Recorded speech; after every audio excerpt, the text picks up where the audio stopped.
বন্ধুরা, চমকে দেওয়ার মতন খবর। আজ বাংলার বাজারে আলুর দামে দেখা গেল হুড়মুড়িয়ে ঊর্ধ্বগতি। চাষি থেকে শুরু করে ব্যবসায়ী সবার মুখে দেখা যাচ্ছে হাসি।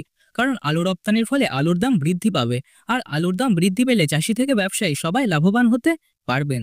সাম্প্রতিক বৃষ্টিপাতের কারণে প্রতিটি জেলায় আলুর চাহিদা বেড়েই চলেছে। টানা বৃষ্টিপাত আর রাজ্যের বাইরে বিপুল রপ্তানি, এই দুয়ের জেরে আলুর বাজার এখন যেন আগুনে পুড়ছে। তারই সঙ্গে উত্তরবঙ্গ থেকে ট্রেনে করে প্রচুর আলু রপ্তানি হচ্ছে আসাম, ত্রিপুরা, মেঘালয় প্রভৃতি উত্তর পূর্বাঞ্চলের রাজ্যে। একই সাথে দক্ষিণবঙ্গ থেকে বিপুল পরিমাণ আলু রপ্তানি হচ্ছে ঝাড়খণ্ড, বিহার ও উড়িষ্যায়। বিশেষজ্ঞদের ধারণা, আগামী কয়েকদিনের মধ্যে বাংলায় আলু রপ্তানি হতে পারে নেপাল ও ভুটানেও। যদি তা হয় তাহলে আলুর দাম এর থেকেও বেশি বাড়তে পারে বলে মনে করছেন বিশেষজ্ঞরা। সুপ্রিয় দর্শক, আজ আমরা দেখে নেব কোন কোন ইউনিটে আলুর দাম কতটা বেড়েছে, 2025 সালে দাম সর্বোচ্চ কত টাকা হতে পারে, আর এই পরিস্থিতিতে আপনারা কি পদক্ষেপ নেবেন। এই ভিডিওতে আমরা আপনাদের জন্য নিয়ে এসেছি সমস্ত গুরুত্বপূর্ণ তথ্য। তাই বিস্তারিত জানতে ভিডিওটি শেষ পর্যন্ত দেখবেন। আর আপনার জেলার আলুর বাজার দর জানতে চাইলে আপনার জেলার নাম কমেন্ট বক্সে লিখে জানিয়ে দেবেন। আমাদের ইউটিউব চ্যানেলটি সাবস্ক্রাইব করে পাশে থাকা বেল আইকনটি প্রেস করতে যেন ভুলবেন না।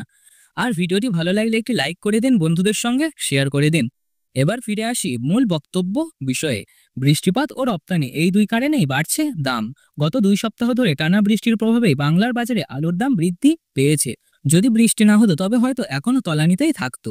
কিন্তু বৃষ্টির সঙ্গে আলুর বড় মাত্রায় রপ্তানি বাজারের সরবরাহ কমিয়ে দিয়েছে, যার ফলে দাম হু হু করে বাড়ছে। বিশেষজ্ঞদের মতে সেপ্টেম্বরে রয়েছে দুর্গাপূজা। উৎসবের আগে আলুর চাহিদা আরও বাড়বে। এরই মধ্যে শোনা যাচ্ছে সেপ্টেম্বরে প্রথম সপ্তাহে বঙ্গোপসাগরে নতুন নিম্নচাপ তৈরি হতে পারে, যা অতি ভারী বৃষ্টিপাতের সম্ভাবনা তৈরি করছে। এই পরিস্থিতিতে দাম আরও বাড়তে চলেছে। শুধু পশ্চিমবঙ্গই নয়, উত্তরপ্রদেশ, গুজরাট, দিল্লি, হরিয়ানা, পাঞ্জাব দেশেও বিভিন্ন প্রান্তে আলুর দাম বাড়ছে।